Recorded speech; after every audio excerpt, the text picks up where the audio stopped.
안녕하세요. 네, 오늘은 응급간호 제2강입니다. 이 강은 창상과 교상에 대해서 배우시게 될 텐데요. 응급처치 굉장히 중요합니다. 그래서 시험 문제에서 당연히 이런 창상이나 이런 교상에서는 어떻게 응급처치를 해야 되는가 이런 거 위주로 나오고요. 응급처치가 되게 중요한 건 뭐냐면 성인간호나 기본간호를 베이스로 깔아요. 그렇기 때문에 같이 설명을 좀 드리도록 하겠습니다. 자, 꼬치씨. 꼬치씨, 짝짝, 어구구, 짝짝꿍, 짝짝꿍, 하나 쭉. 아, 안 났죠. 저희 꼬치씨, 아이고, 알았어. 미안해요, 미안해. 같이 엄마랑 공부할까? 싫어요? 공부 싫어요? 공부 싫어요? 꼬치씨? 같이 해요, 우리. 열심히 해볼까요? 공부할까요? 싫어요? 꼬치씨. 자, 여기 보세요, 꼬치씨. 네, 꼬치씨 오래 보고 싶다고들 하셔가지고 제가 밥 먹고 쉬고 계신 분을 여기 힘들게 모셨어요. 그랬더니 이렇게 또 아이고 예쁘라. 꼬치씨 여기 한 번만 봐주세요. 알겠어요. 미안해요. 알았어요, 미안해요. 여기 옆에 앉아있어요, 그럼. 얼마나 착한데요? 착해라. 자, 옆에 앉아있게 하고 우린 공부하고 가셨습니다. 오늘도 가셨습니다. 네, 수업 시작해 보겠습니다. 자, 화이팅! 자, 1번 창상과 교상의 응급처치입니다. 자, 1번 창상이란 뭐냐? 그 정의부터 알으셔야겠죠? 외부의 힘에 의해서 피부나 점막 또는 그 이상의 조직에 손상이 생긴 것이고요. 그로 인해서 통증, 그 다음 지혈, 감염 방지 이런 것들이 가장 중요하다. 그럼 창상의 종류들을 한번 보겠습니다. 피부를 뚫고 나왔네? 그럼 개방성이고요. 피부를 뚫지 않았네? 그럼 폐쇄성입니다. 골절도요. 폐쇄성 골절, 그럼 피부가 뚫리지 않았네? 개방성 골절, 피부가 뚫렸네? 이렇게 구분하는 겁니다. 아무래도 피부를 뚫었다고 하면 감염 예방에 더 초점을 둬야겠죠. 그러면 뚫지 않았어. 그럼 뭐야? 다른 조직을 손상하지 않도록 하는 게 더 중요하겠죠. 안에서 출혈이 되거나 그런 것들을 예방하는 게 또 중요합니다. 자, 폐쇄성 창상부터 보겠습니다. 1번 좌상이나 타박상입니다. 엄마, 나 타박상 입었어! 이런 얘기 많이 하시잖아요. 상처 피부가 파괴되지 않고 피부 이하 조직이 손상되었다. 피하 출혈이 생겨서 부종이나 통통, 멍이 나타난다. 근데 제일 중요한 건 타박상이나 좌상은 멍이라는 거예요. 멍. 이렇게 기억을 하시면 되시겠고요. 그럴 때 우리 멍들었을 때 뭐 하죠? 아이스백 되죠. 그리고 붕대로 빡빡빡 압박을 하고 심장보다 높이면 어떻게 돼? 부종이 경감이 됩니다. 그래서 우리 기본강에서 나오잖아요. 얼음주머니에 대해 적용이 나옵니다. 뭐 지혈, 그 다음에 부종 감소, 그냥 통증 감소 이런 것들로 기억을 하시면 되시겠습니다. 그렇다면 이번에는 개방성 창상입니다. 아까 폐쇄성에서는 피부가 파괴되지 않았는데 그럼 개방성에서는 그럼 피부가 파괴됐겠는데 이런 생각하시면 돼요. 피부가 찢어졌다면 그 찢어진 곳으로 피가 날 거고 세균이 감염이 될 거예요. 그쵸? 그래서 출혈과 감염이 가장 중요한 간호가 되겠다. 이렇게. 그러면 첫 번째 찰가상입니다. 피부가 긁히는 겁니다. 엄청 아파요. 그죠? 피부가 긁혔어요. 그럼 물체에서 미끄러지거나 로프를 잡아당길 때 이럴 때 엄청 피부가 긁히잖아요. 굉장히 쓰라려요. 그죠? 수돗물에 먼저 깨끗하게 씻으시고요. 깨끗한 천으로 잘 닦으시면 되세요. 이랬을 때는 집에 뭐 마데카솔 정도 한번 조금만 발라줘도 좋아지죠. 필요시에는 파상풍 예방 접종은 한다. 이렇게 외부에서 어쨌든 피부가 뚫고 들어왔다 이러면 항상 나오지만 파상풍이 나옵니다. 파상풍이. 자, 열상입니다. 둔한 물질에 피부가 찢어지면서 불규칙한 상처입니다. 보통 찰가상도 마찬가지고 다른 뭐 좌상 이런 뭐 그런 것들 보면 딱딱딱 찢어질 때나 안에서도 정확하게 찢어져요. 그죠? 근데 열상은 부부부북 찢어지는 거예요. 그러면 불규칙하게 찢어지면 문제가 뭐냐면 어디서 조그마고 크고 막 이런 상처들이 막 겹치다 보니까 출혈과 감염의 우려가 더 높습니다. 자, 분만 시에 태아의 머리 있잖아요. 그 아두에 의해서 회음부 열상을 입어요. 우리가 모성간호에서는 열상이라고 하면 분만 시에 열상 방지 때문에 회음절개술을 하지, 요렇게 나옵니다. 자, 직접 압박 갖다 꾹 전체를 눌러줍니다. 그 다음에는 당연히 세균 들어가지 않게 멸균 드레싱을 하셔야 되고요. 또 뚫렸으니까 출혈과 감염에 예방하는 게 가장 중요하다. 이런 거. 하여튼 피부가 찢어졌다. 그러면 무조건 그쪽으로는 감염 예방이 진짜 중요하다. 자, 세 번째입니다. 절상입니다. 유리나 칼에 한번 쓱 베어봤죠. 굉장히 아파요. 그죠? 되게 오래 가요, 상처도. 자, 절상은요, 출혈과 비교적 적은 조직은 파괴됩니다. 그러니까 딱 고기만 싹 이렇게 베이는 거라서. 멸균 드레싱입니다, 당연히. 그리고 세척을 얼른 하셔야겠죠. 자, 네 번째, 자상인데요. 자상은, 왜 그런 거 있잖아요. 간호사가 혈청 감염을 예방하기 위해서 사용한 주사기 캡을 씌우지 않죠. 그러면 자상으로 인해서 혈청 감염이 생기지 않도록 하는 방법은 뭐 이러면 사용한 주사기는 캡을 씌우지 않는다. 이렇게 시험지에 나오는 거죠. 거기서 말하는 그 자상이 바로 이 자상이에요. 바늘 같은 거 꽉 찔리는 거죠. 조금 아주 그냥 찌끈하지만 아주 깊이 들어갑니다. 그러면 가장 주의 깊게 살펴야 되는 건 역시나 파상풍이죠. 파상풍에 대해서 3대 증상을 제가 써놨는데요. 이거 시험 아주 단골 시험 문제입니다. 자, 아관긴급인데요.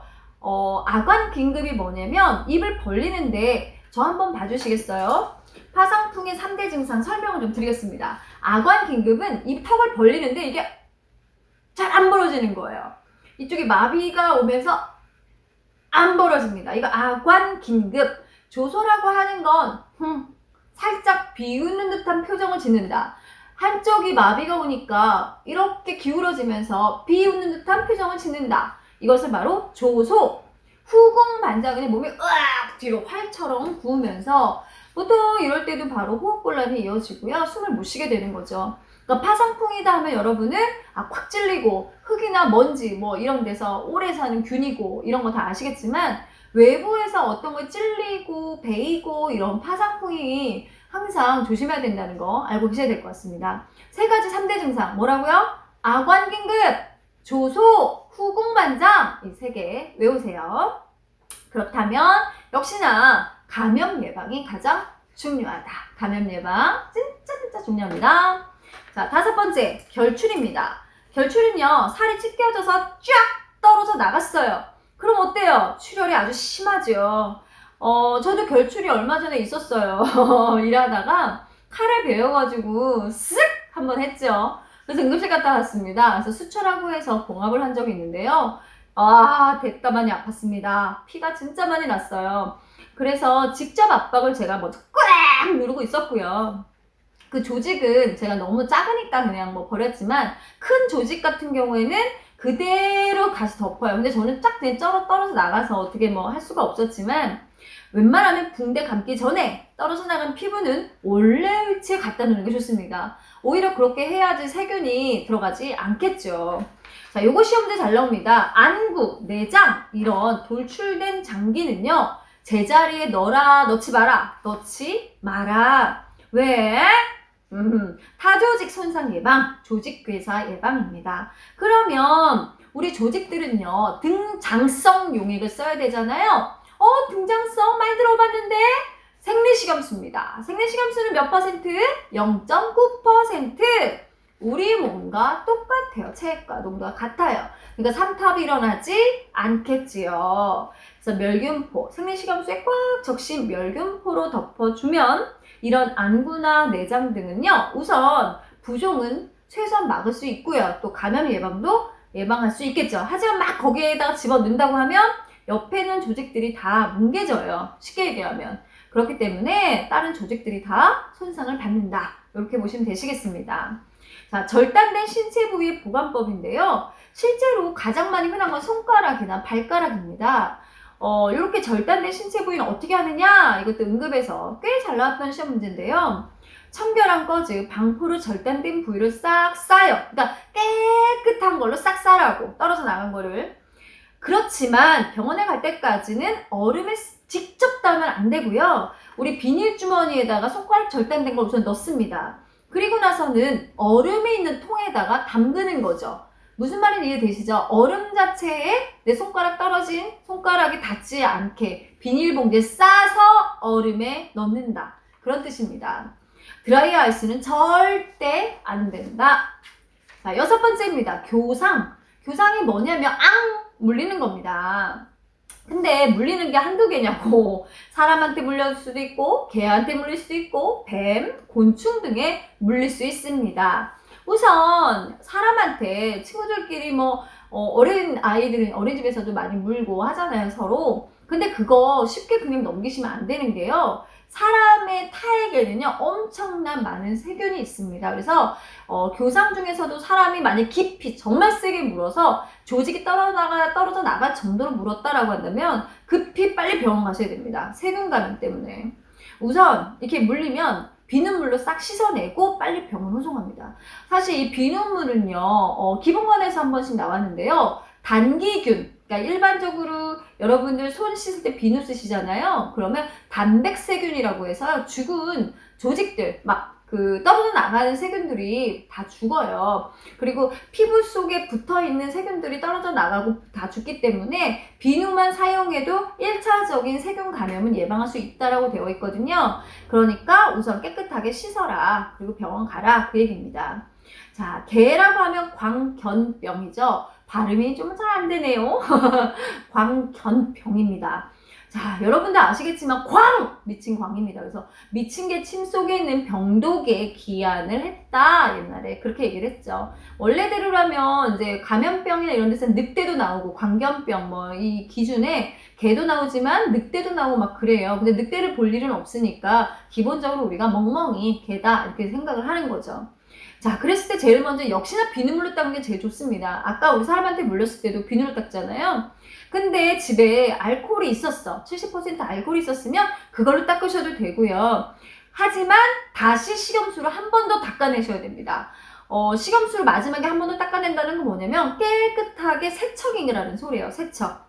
그 다음에 부목을 대고 즉시 병원으로 갑니다. 부목을 대는 가장 큰 목적은요. 다른 조직 손상을 예방하는 것도 있고요. 만약에 이 미친 개 침 속에 있는 그 독이 퍼지지 않도록 고정하는 역할도 바로 부목이 합니다. 자, 그 다음에 필요시라면 광견병 예방접종을 하는데요. 아니, 나 개한테 물렸는데 예방접종 해야 되나요? 아니요. 꼭 할 필요는 없어요.